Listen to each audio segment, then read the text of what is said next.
Hey guys, welcome to Tuesday Talks. I'm Bill, and I'm joined, as always, by Dave, the story guide.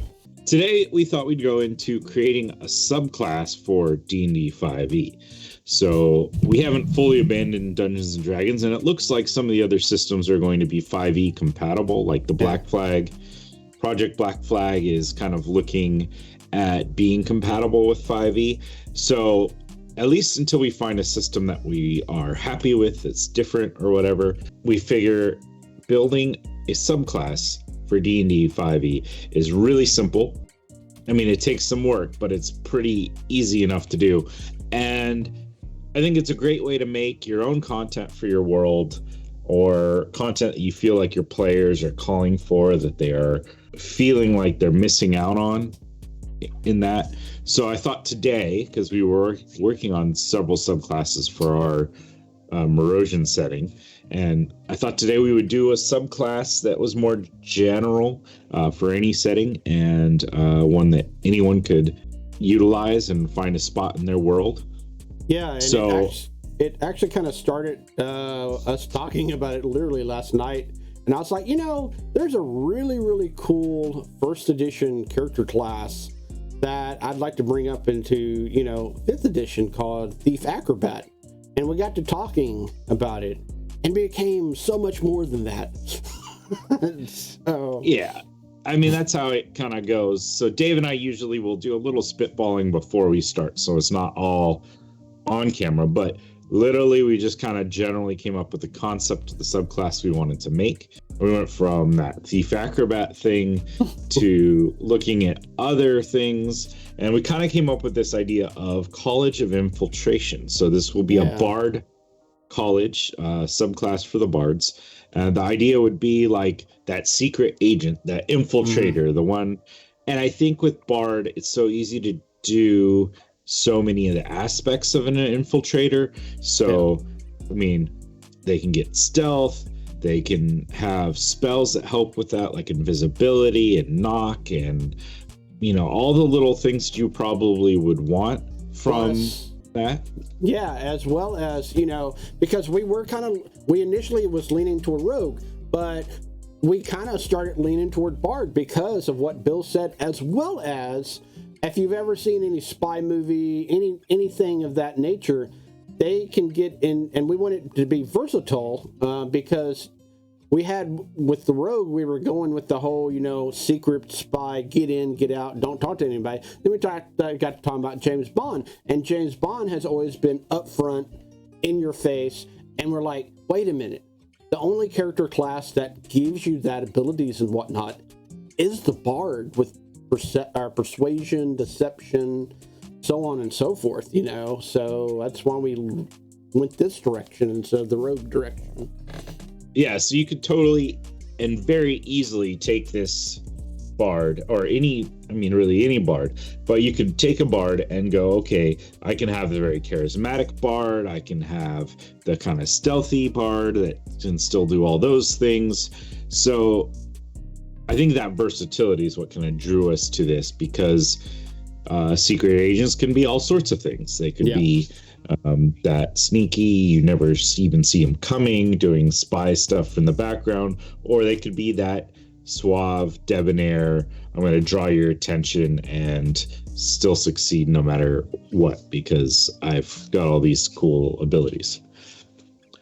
So when you look at a subclass, first, of course, you want to look at your base class, see, does it provide you the things that you think would fit the flavor of what you're trying to build? So there's that. You want to look at the base, make sure you can build a framework. Then what I usually do is look at the subclasses and see, okay, when do they get their abilities and what do they get? So that's kind of some of the things we're going to look into. And I think that kind of comes down to, you want them to be balanced enough too, because you can easily go into the point where you're like, okay, I'm going to build a subclass. Well, I want it to have this and this and this and this and this. Yeah. And then it quickly becomes, well, that's the only choice that people would want to take. So you don't necessarily want to be like, well, I want this guy, but then I want him to be able to fight, and I want him to be able to do, sneaky, and I want him, which is fine and all. And with 5e, you can easily do that sort of stuff with like multi-classing and things like that. But when you're building a subclass, you don't want to make it so that you have the perfect thing ever, and no one would ever want to play anything else, because it just takes the variety and flavor out, or would make other people playing other classes and subclasses feel like they're losing out. Yeah, for sure. All right. So the first thing you want to do is come up with a description for your subclass, something that would catch someone's attention or let them just know what that would be. So I usually kind of take a quick look at what the other Bard colleges or subclass descriptions would be. So like just clicking on, let's go with lore because it's a pretty common one. It says the bards of the College of Lore know something about most things, collecting bits of knowledge from resources diverse to scholarly tomes. So it's just a brief little, and it goes on, but we don't need to get too much into that. But so the College of Infiltration, I think we can, and this could be honed later, but let's just get some things. Specializes. Everyone knows I can't spell. Thank you for yeah. Specializes in the covert work needed by an organization or nation.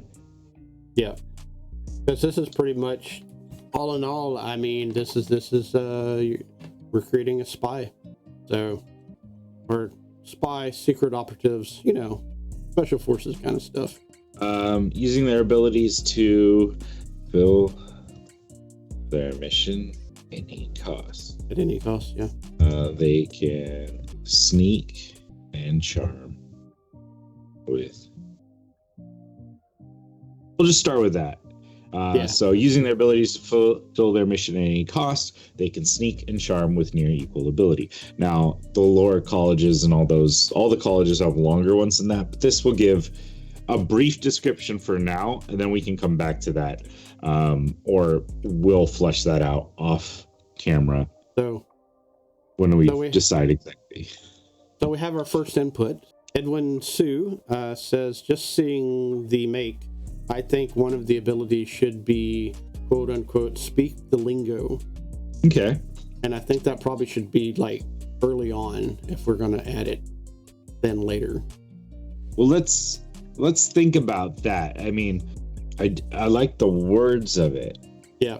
I'm not sure how it's going to fit in. I mean, bards get a lot of charisma things anyways, like, because you're already good at charisma because you probably took that as a high stat because of your spellcasting ability, which is one of the reasons why I felt this would work, because you're going to have charisma for spellcasting, and you'll probably take dexterity as your other main stat. Depending on how you lean, one might be higher than the other. So you also get a bunch of basic abilities like proficiencies. You get to pick any 3 skills you want, which makes this a very versatile, easy one to do. But let's work on our abilities and let's see what we come up with. Yeah. So you and I had talked about this a little bit yesterday. And I think, because you look at some of these, like College of Whispers gets the guidance cantrip. And it can cast that up to 60 feet away. Let's see. Lore for 3rd level has the cutting words and bonus proficiency. So they get more skills proficiencies. So all of them are going to get 2 different abilities at 3rd level, which is why I have it set out the way I have on the page here. 2 level 3 written down here. So it's just, you want to find things that are similar. So one thing I think I would like to do, and we had discussed this a little bit yesterday, is I think they should get tool proficiencies for things like Thieves Kit, or what is it? Lockpicking. It's lockpicking. Forgery, disguise, and maybe even I don't know. Should we give poisoners? I think so. I know. All right. Yeah. So I think what I was going to call this, and you can tell me which way you think, but I think tools of the trade. Yeah, absolutely. Would be a good name for this. And we're going to just bold that and underline that because that's it. And so in level 3, you get tools of the trade, and this would be gain proficiency.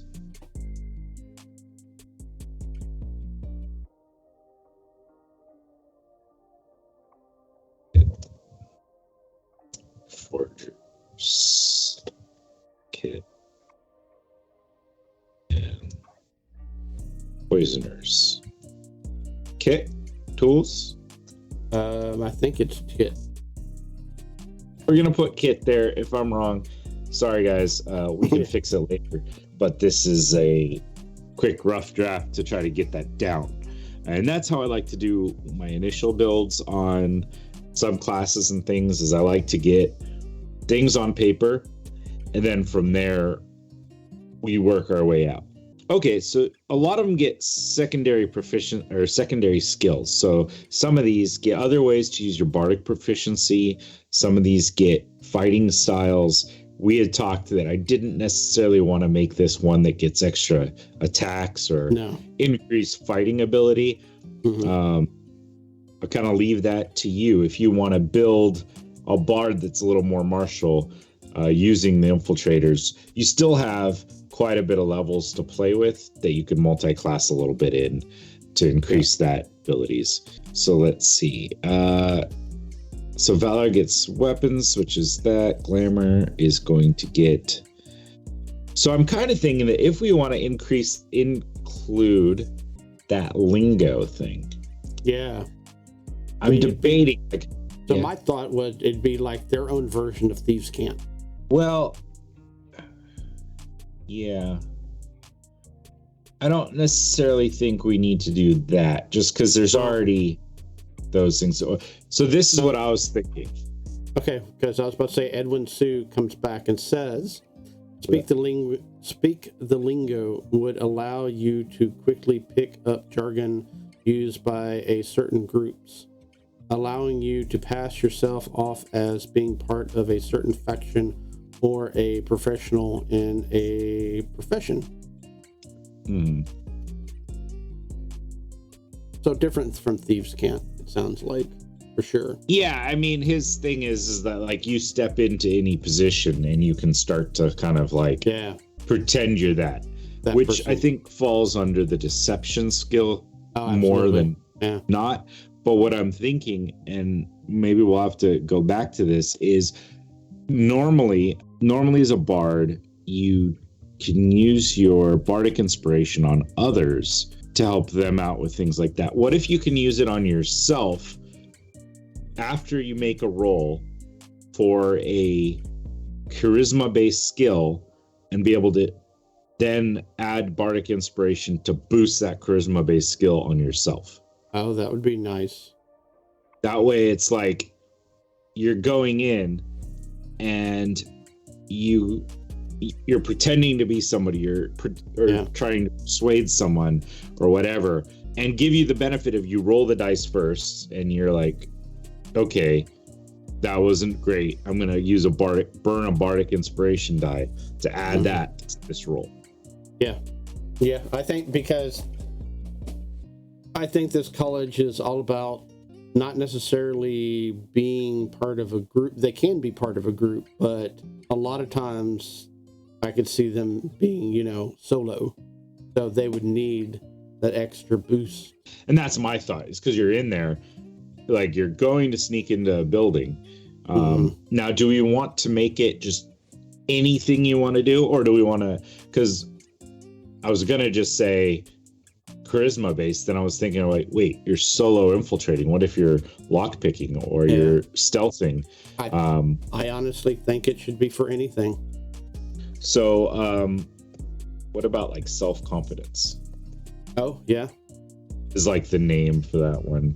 If chat ever comes up with better names, feel free to drop them. Please let us know. This is all on the fly while I'm thinking of what to do next too. So I think you may utilize your Die on I said A and I typed and a skill check.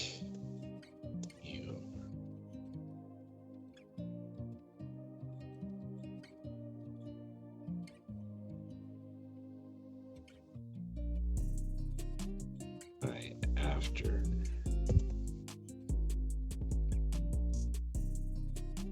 i.e. normally you place Bardic Inspiration on others ahead of time so they can use it when they want, but it's yourself, it's your own confidence. I think you're able to boost that up. And you roll, you're like, okay, that was a 14, but I'd really like to see if I could get that to like 16 plus or whatever. I'm going to roll that D6. So that's my thought, is that it kind of like James Bondish. I'm so confident in what I'm going to do that I'm just going to go out and do it, right? I'm going to go create something. So Shadow Soldier PR said, I thought the Bardic already works like that. Bardic Inspiration you can put on somebody else. Or they also continued with their conversation, or did you meant as a reaction? Yeah, so that's a question. Would we want it? I mean, because the idea of this is it's out of combat, so I don't think it's necessarily reaction. But so yes, normally you can place a Bardic Inspiration die on an ally, and then they may utilize that after knowing the result. But they already have to have the die on you. So this is like, and maybe I need to figure out how to word this better. This would be that you don't have to spend the die beforehand. Like, you don't have to go, I'm going to give myself Bardic Inspiration, and now I'm going to go try this. Yep. You can try this and then say, I'm going to use my Bardic Inspiration on myself. Yeah, it basically will give you a boost after you like are able to see the roll. So, which is really nice. You decide to use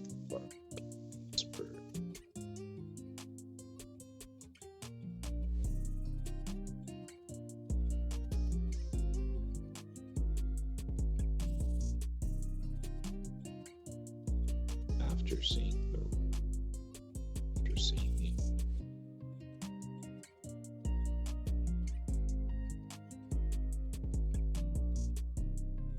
I saw there's a big long thing in chat. So there is. Tell me when you're ready. Yeah, go for it. If you want to read it, feel free. I was reading it on my own here. Okay. So Edwin Sue says, in modern times, you might be the corporate spy that walks into an office building holding a clipboard and wearing a Otis shirt, big elevator company, acting like you belong there. Get in one of the elevators, place a out of order sign on each floor for that elevator, and wait for the people to leave before snooping around. Yeah. Shadow Soldier PR says, I think if you guys are going that way, make it a reaction like cutting words, but instead can trigger it when a creature fails a check. So the question about that is, would we want, I can speak, would we want our bard to know you failed or passed before you use that ability? Like, I guess there's certain abilities in the game where you get to figure it out, and then you can say, well, I'm going to add this bonus die and see if I pass that. I'm not opposed to that idea. Yeah. I mean, it is a skill check. But you don't even have to, the DM doesn't have to say you just barely passed or you just barely failed. They can just say, okay, that would succeed or that would fail. Yeah, absolutely. Yeah, I'm cool with that, I think. What do you think?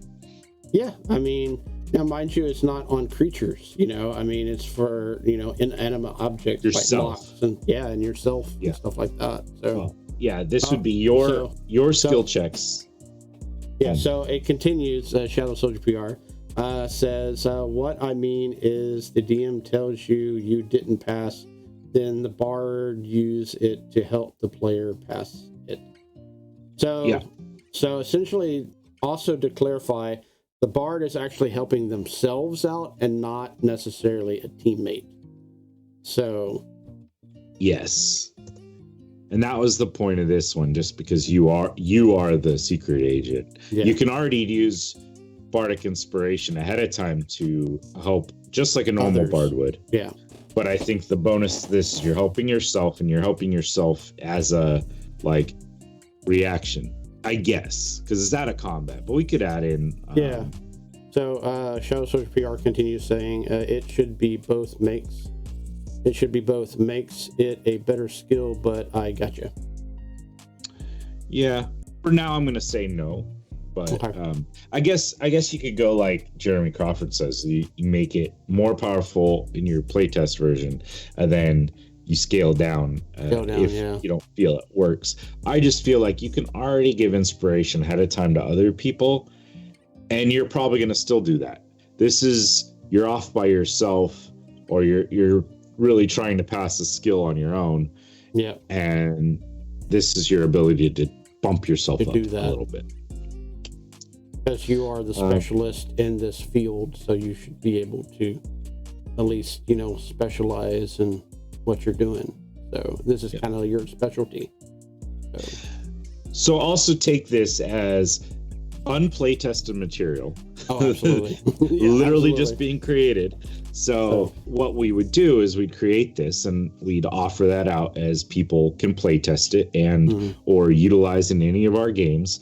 And then if we feel that it's not right, we'll do a version 1.1 or 1. Whatever, like until we're like, okay, this is spot on, has the feel for what we want, spot on, has the mechanics. And yeah, Shadow Soldier always tells us he just does what he wants. So now we got to look at our level 6 ability, because that's the next thing on this list. Yeah. Let's see what people get. College, the spirits. Let's see. They can do a ritual, channeling spirits. You conduct the ritual rolling creatures. At the end, you temporarily learn one spell of your choice from any class. That's cool. So the spell versatility. Which must be a level equal to the number of creatures that conducted the ritual or less. So you got to get a bunch of people together to do that. Once you prove the ritual, College of Whispers has a really, really cool one. Okay. Whispers is the Mantle of Whispers. You can adopt a persona. So when a creature dies within 30 feet, you can magically capture its shadow using your reaction. You retain the shadow. I'm just trying to get a feel for what it does. So here, you have to have someone die. So you have to kill to take over their persona. So maybe we do it a little bit differently if we're going to use that particular idea. I'm not. I mean, we're already giving them disguise kit. You're already giving them bonuses to roll. That's true. So they get on those their early. Deception pretty early, and maybe it's not true taking over someone's persona, but I'm just trying to see what it is. Yeah, maybe go in a different direction then. Yeah, for sure. I'm just looking at what other people get. Valor and swords, I think, are both getting like extra attack at level 6. Yeah. Which is not the way we want to go, I don't think. Lore gets the extra magical secrets early. Glamour, gain the ability to cloak yourself in a fey magic. As a bonus action, you cast command without expending a spell slot. You take an appearance of unearthly beauty for 1 minute. You can cast command as a bonus action on each of your turns without expending a spell slot. It's kind of crazy. Eloquence will get inspiring words are so persuasive that others feel driven to success. When a creature adds one of your bardic inspiration die to its ability or saving throw, the creature can keep the bardic inspiration die if it fails, so it doesn't lose out. Yeah. All right. I don't know. What do we want to do? It's because you want it powerful, but you don't want it game breaking, and you want it to feel like it should feel. I mean, this could be a spell or a spell-like effect that you can cast. Maybe my thought was, so my thought maybe is, so we've already given them the tools to interact with things, to get in there and do their business. we haven't given them the ability to get out.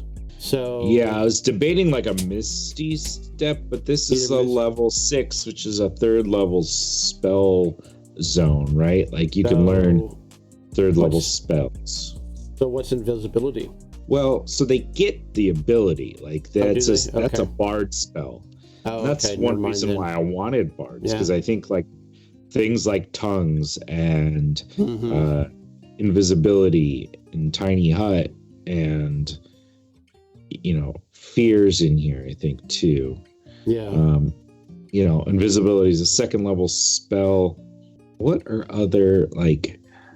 So I know Misty Step is like a 2nd level spell.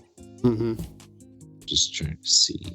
And I don't know if that's the way we want to go, or whether we just want to make it like a special, like full teleportation thing that they get, like not crazy, but like more like limited teleportation almost. Maybe like a once per day you can teleport. More like a So it's the one where you can grab someone and move them. Can't remember right off the bat of my. There's so many. Yeah, I don't know if it's a bard one, which is what I was trying to. I was scanning bard spells, because otherwise I'd see it and be like, okay, that's the one. You open up more spells. Look, and that's something else I do sometimes. I just go, okay, what are 3rd level spells? Filter those in a spell filtering thing. Just trying to see what would be good. My new favorite, Charlon Step, but Stride. See if something. Well, I was about to say is in older editions, I know definitely in 2nd edition, they actually did have limited teleportation. So, and it was a lower form of teleportation. Yeah, I mean, that's for sure something I was debating, like something akin to Misty Step, but at a further distance, maybe. Things like what is teleport? Getting past without a trace would also be something that would like. Oh, yeah. That's a 2nd level spell, but it's not available to bards. So maybe we do something like I like that. You get the ability to use that once per day without spending a spell slot. Or can cast using spell slots. Use spell slots instead. Yeah, because that would definitely increase the sneak value of. Yeah, because that's a plus 10 that they would get. So. Yeah, what do we want to call that? So, gain. Why is this not? Oh, you know what? Fuck. Every now and then, my keyboard runs out of power. I gotta plug it in. Oh. Sadly. This is one of those times. Nice. There's no indication either. It just stops. It just suddenly stops. Yeah. Sorry about that, watchers. Technology. Charge your things. You gain the ability to cast space. Stay without using spell slot.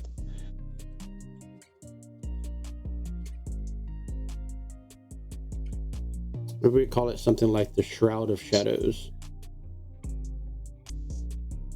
Okay. I mean, let's think on that one. If anyone in chat has a good idea. Yeah, that just sounds very dark and ominous, and this is kind of this really that suave, debonair, your James Bond, whatever. A little less like Shroud of Shadows, I think would work great if we're building an assassin or something like that. How about, I've got it on the tip of my tongue. It has to do with plain sight. Oh my God. I had it. Yeah. It's something to do with blend in with plain sight. So.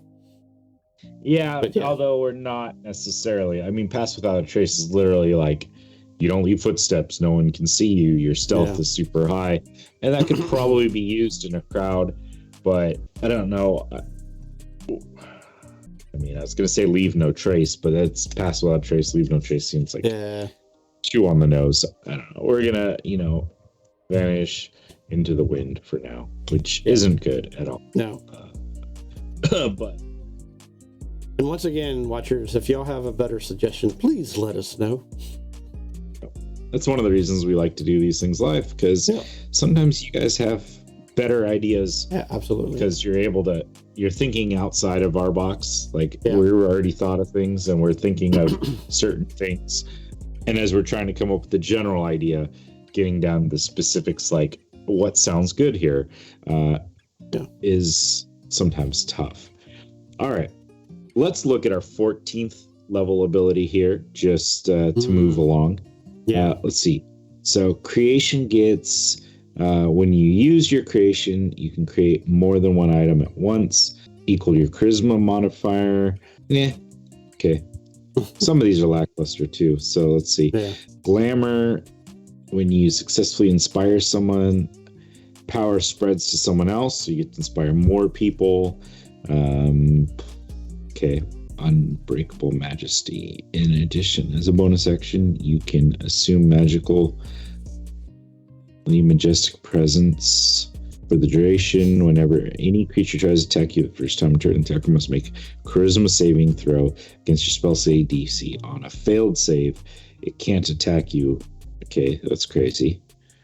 When you make an ability check, you can use Bardic Inspiration, roll Bardic Inspiration to the number rolled to your ability check. You can choose to do so after. So this is kind of like our 6th level skill, our 3rd level skill, self-confidence here, the peerless skill from the College of Lore.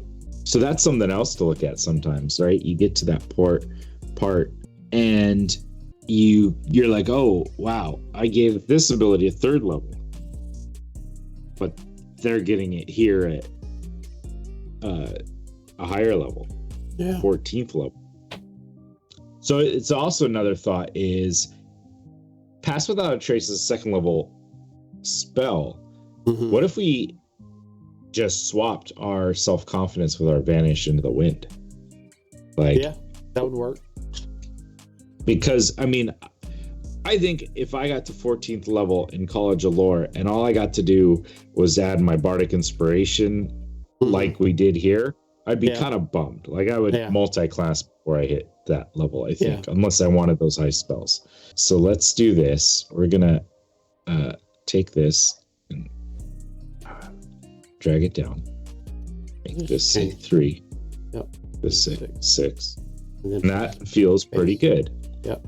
And so that's a decent 6th level ability, I think. And that makes better sense too, because now you're thoroughly in the trade itself, and now you're feeling more confident about your abilities and skills and stuff like that. So that's true. You didn't just got in there, so maybe you practice with Pass Without a Trace type stuff.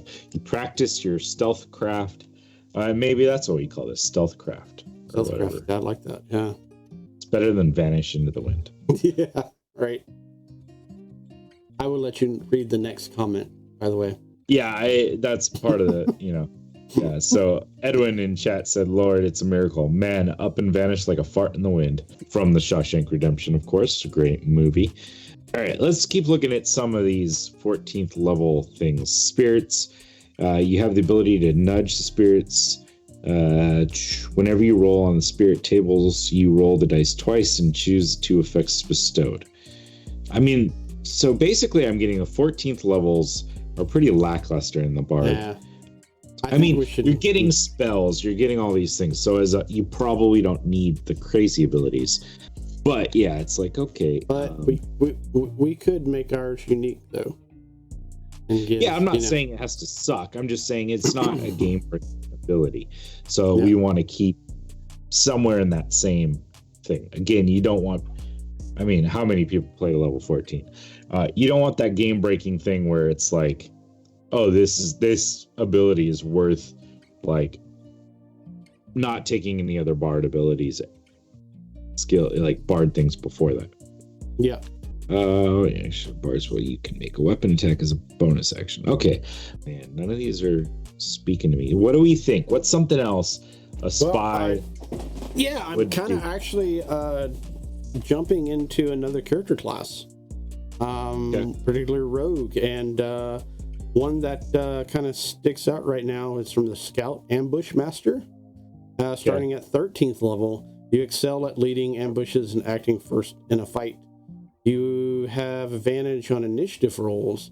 In addition, the first creature you hit during the first round of combat becomes easier for you, and others to strike attack rolls against the target have advantage until the start of your next turn.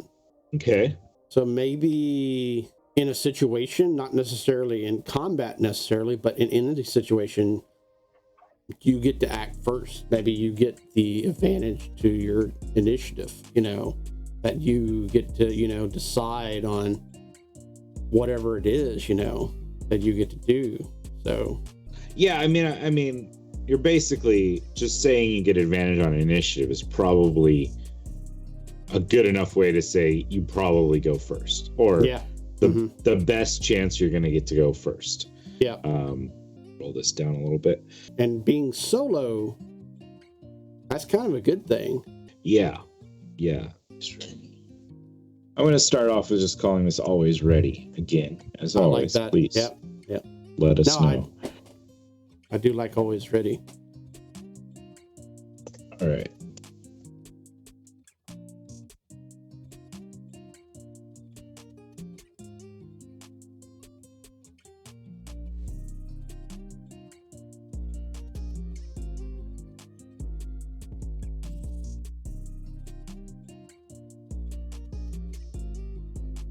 Gonna toss this out. This is 14th level. Yeah. You're gaining advantage on initiative rolls. Mm-hmm. Is that enough?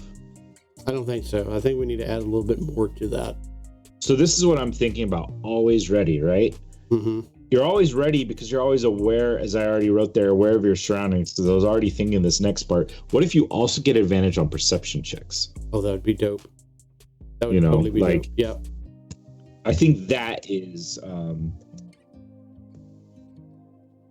because that will cover your non-combat stuff. So yeah, and it kind of gets that you're always looking for your out. You're always looking for the danger in any situation, and you're the first one in the room that checks out all the exits. Yeah. So, and that feels spy-y to me. Yeah. Cool. Well, there we have it. That's kind of the overall thought of making a subclass. Not too hard. I mean, we did it in under 40 minutes, and that's with my verbose continuing on here. So I think the main thing is don't be afraid of taking an idea and running with it. As you see, literally, to make a subclass, you're only needing a few abilities. We only needed 4 abilities to then make this subclass feel very different from all the other subclasses in the Bard category. You're getting an extra spell in here with Pass Without a Trace. And just to make this, let's bold and italicize. You're getting extra proficiencies, which is always good. I mean, you're already a bard. You're already going to be good at a lot of things. This is just up that. And yeah, you're also getting bardic inspiration. Now this, maybe we'll have to look at, because that was someone else's 14th level ability. I just didn't feel like that was a good 14th level ability here. Or maybe we'll have to put restrictions onto this self-confidence thing. Maybe. Or maybe we don't allow you to know the results of the check before using it. Yeah. But I'd say let's leave it like this. And anyone who wants to try this, I mean, first it's here. So you could go back and rewatch this video. However, if you are interested, join our Patreon, because what I'm going to do once this is done is I'm going to copy this and in PDF format. Put it in a PDF format for our patrons and send it out to them and say, hey, check it out. If there are any modifications you think we should make, please play test it. Give us your feedback. And if any of you out there go and build this and play it, then please let us know how that does. And we'll make changes and send that back out and see how that does. And that's how you make these things worthwhile. And don't be afraid to build a subclass, put it into a game, and then if it's not working, tweak it so that player isn't unhappy about the way it's working, or that other players aren't unhappy that subclass works too well. Yeah. You want everyone to feel like they can do their thing. And I guess that's another caution here, is this has a lot of rogue elements into it. So it's a little bit of a blend of a rogue with a bard. Maybe make sure your players know that before someone takes this and someone takes a rogue and the rogue's upset because here you got a bard who's better at picking locks and doing that sort of thing. Yeah. So that's always a worry though anyways. It's really easy to do. We've all played with or had players in our games that feel like they want to be able to do everything really well. Yeah.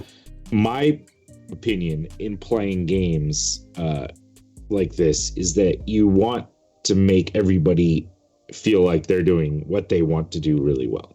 So and that's where session zeros come in play, and you work it out with your players really well. So, and let the players actually work it out with themselves, because a lot of times, you as a DM and a player may be able to work it out as you're trying to figure it out, but another player has a totally different idea about how they're going to run their character and stuff like that. So yeah, it's really nice to have players talking with the other players, and then you put your input and stuff like that. And and that's pretty much about it. Yeah. So thank you everyone for joining us for Tuesday Talks. We'll not be doing this on our normally scheduled time on the 21st. Due to a couple things. One, I have to drive my mom to the airport, and two, it is Dave's birthday, so I'm gonna, let him have that day off. But all of our other show contents should be at their normal times. Yeah, so for sure. Stay tuned and check our Twitch listings for when that's gonna land, or keep your eye out on YouTube. Yeah, and we have all our shows mapped out until March.